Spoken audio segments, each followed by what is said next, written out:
Jadi selain penyiar, produser, reporter, di kantorannya radio, terus di TV jadi presenter, news anchor dan sebagainya, MC udah pasti kerja bawaan yang masuk di public speaking ya. Walaupun bukan cuman kerjaan public speaking aja, pernah ada jualan panci, itu terbangga ya. Iyalah, orang mulai dari nol ya kan. Tapi salah satu hal yang saya senang jadi MC adalah saya sempat berkesempatan untuk ketemu dengan 5 orang Miss Universe. Jadi pernah ketemu dengan Amelia Vega, kemudian Diana Mendoza, Olivia Culpo, Leila Lopes, Jennifer Hawkins. Wah, seneng.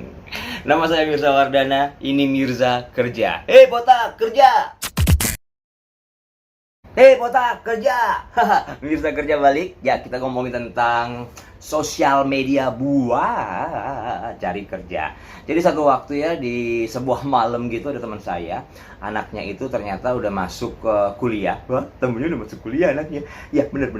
Dan dia pengen jadi penyiar. Nah, akhirnya kan dia minta tolong saya nih, Kak, ada nggak link di Surabaya yang bisa buat tempat anakku nih pengen jadi penyiar gitu. Oke, cari, akhirnya ya udah ketemu kan dari link radio pertama saya di IBS FM. Dan ternyata ketika ditanyakan apakah ada kemungkinan lowongan dan sebagainya, ternyata ya kirim aja dulu CV-nya.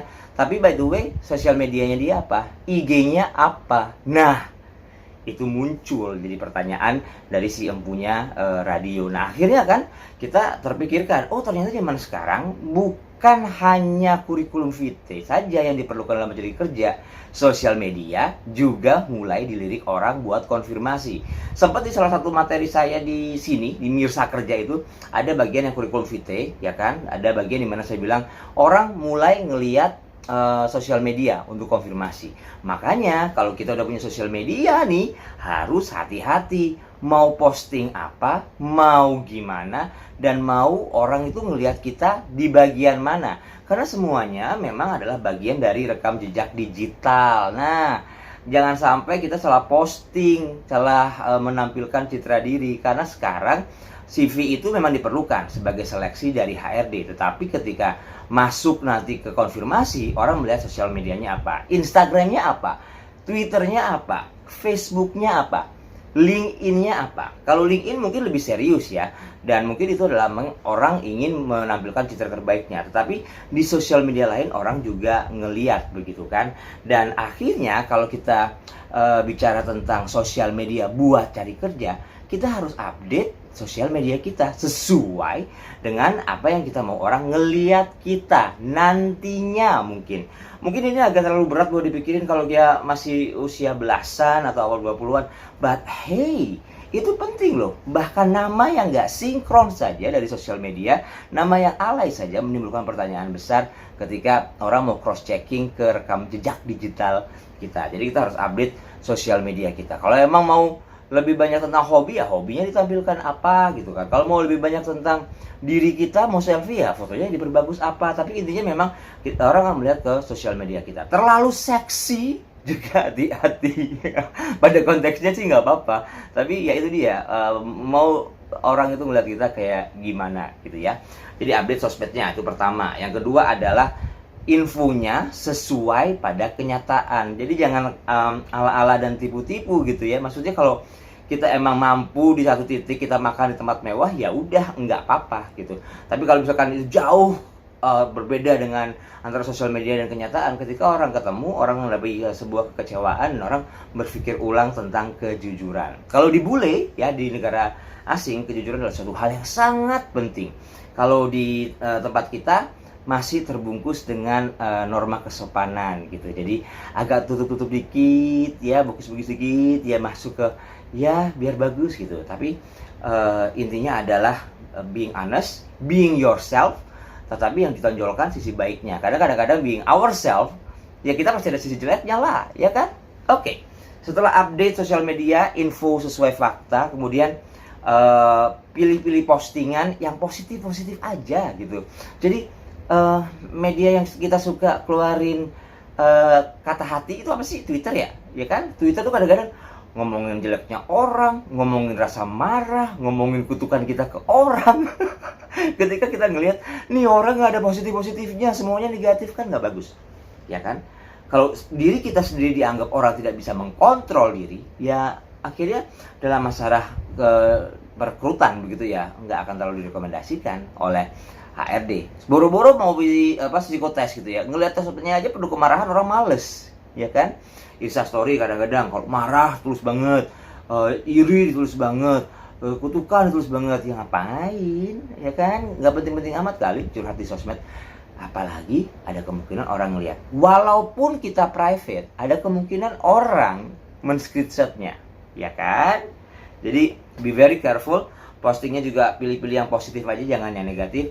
Prinsipnya tuh kayak apa ya, terlalu seneng, terlalu sedih itu, pokoknya yang terlalu jangan posting. Jadi ntar kayak gimana gitu. Terlalu seneng masih oke lah, tapi ketika terlalu sedih ataupun terlalu marah atau apa tuh kayak gimana gitu.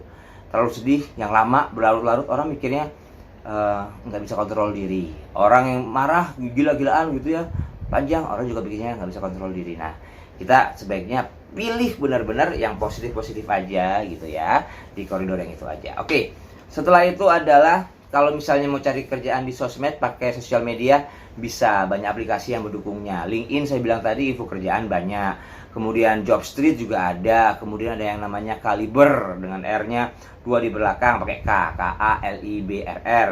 Ada Line juga ada Line Job kan. Kemudian ada Job Today, ada Trofit Job, ada Tech in Asia ID, ada Freelancer. Nah, Freelancer ini yang tempat kamu bisa download app-nya dan cari kerjaan-kerjaan freelance yang bisa dijalani. Itu.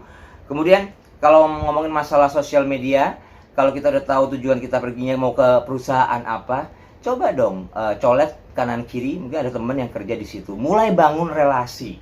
Jadi paling enggak kalau belum ada lowongan, kita mulai ungkapkan secara tidak langsung, enak ya kerja di situ kayaknya ya, gitu kan.